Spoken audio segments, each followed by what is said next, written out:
The historic homes or the older buildings have been here for a long time, and those buildings have seen a lot of happy times, have seen a lot of sad times, and some of them have seen some real tragedies. I mean, there have been murders committed, there have been attacks on people, that you can prove through court records and through paper records. I'm sure we have lots of buildings here in Quincy where terrible things happened, unspeakable things happened. And if you go to those homes or to those buildings, I'm sure they would be haunted.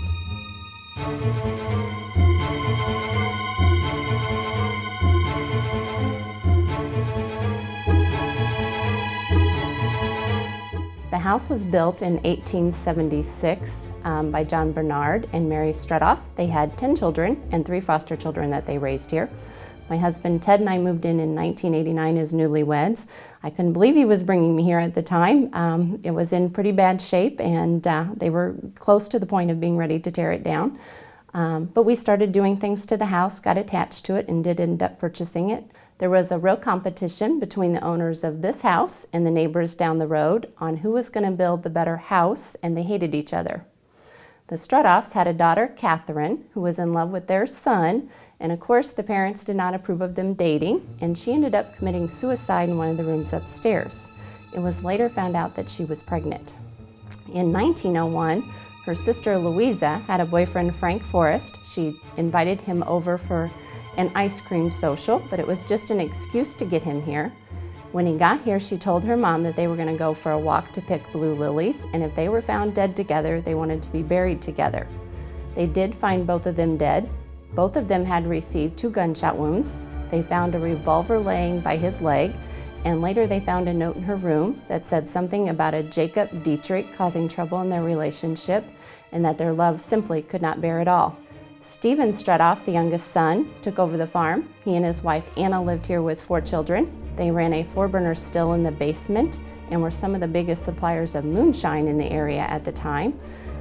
They had a son, Virgil, who at the age of 2 got into some of the ingredients of the still and died here in the home. When my oldest son, Tad, was about 3, we were sitting on the couch one day and it felt like a cold breeze blew through the room. He got up and chased it and said, "There goes that wild child, Mom," and he talked about playing with this little boy in his playroom. So when I later found out about the 2-year-old that had died in the home, I wondered if that was who he had seen. It was neat because, I felt the breeze on my arm. I felt that like somebody had run past us. This would have been the area where my mom saw the lady. My mom was here helping me one day with a bridal shower, and we always do the tour of the house, and she had gone upstairs to our room to make sure everything was ready for the tour. When she walked into our bedroom, there was a lady sitting in the chair by my dresser, and at first my mom thought it was one of the guests from down here in the tea room, and she got ready to ask her if she could help her with anything, and then the lady disappeared. Just vanished? Just vanished. It was like she was there and then she was gone.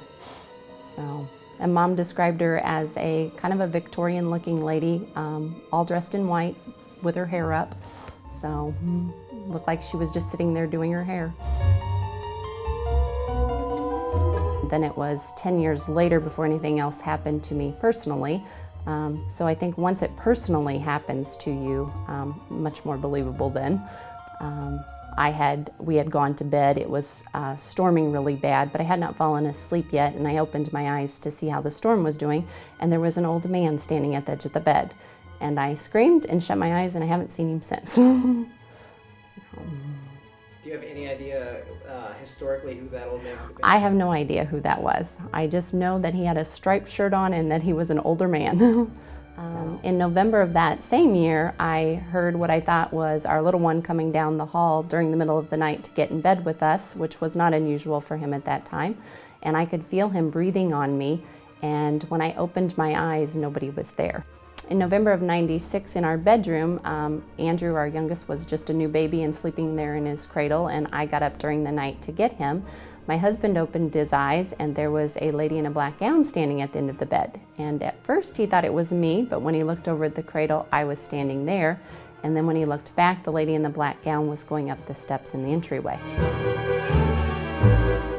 This actually, all this happened here. These people were actually here in this house, and it's one of those, if the walls could talk.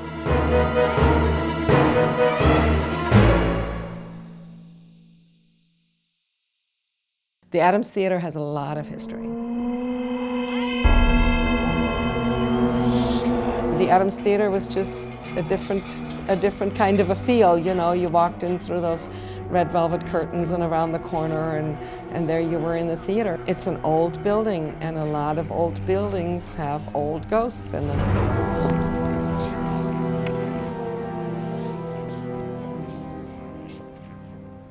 So how's it going today? Oh, all right. Check the wiring, make sure it's up to code. A little different with a camera on me, though. Do you believe in ghosts? No, I don't believe in ghosts. I mean, people can believe what they want to believe. I'm not going to tell anybody any different, but no, I don't. Have you heard about the history of the Adams Theater? Yeah, I heard a couple things, you know. It's pretty common knowledge. A couple guys died here when it was being built. But, you know, they got caught down in the basement. They were wearing masks for ventilation. I don't know what went wrong, but passed away. Then a couple years after that, a girl went missing here in the theater, and then claimed when she disappeared, she saw a couple of guys wearing masks.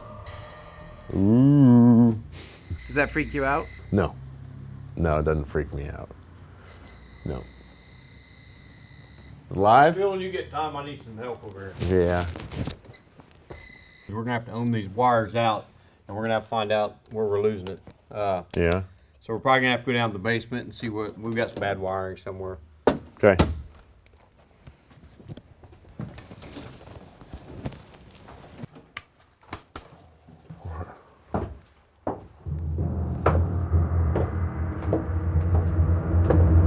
Hey, what the heck is it? No, just kidding. Just kidding. Just kidding.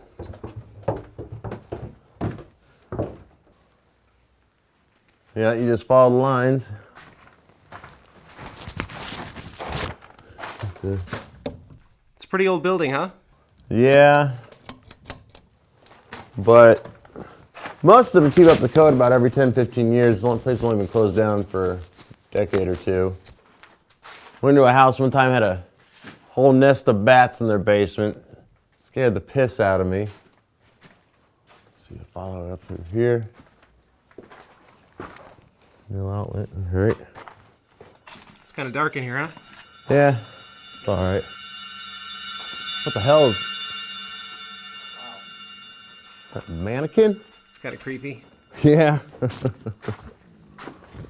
Everybody take a nap down here? Like a dark, do you? I'm back to work. What the heck was... Did you see something? Jesus. You know. Yeah, there's nothing down here but us. Us in the dark. All right. I'm cutting off the frayed end of this older wire. I'm going to splice it to the new one. It's basically in pretty good shape, so I think that it should make it good. Phil, what time span are we looking at here? I'm 10, 15 minutes at most. All right, make sure you get some twist locks on it and tape the wires. All right. So do you know any other history about the Adams Theater? You know, just what I've heard from my parents a little before my time. They say that the guys wearing the masks that died here, they were... Actually, you know what? There's someone else I know that probably really tell you a lot more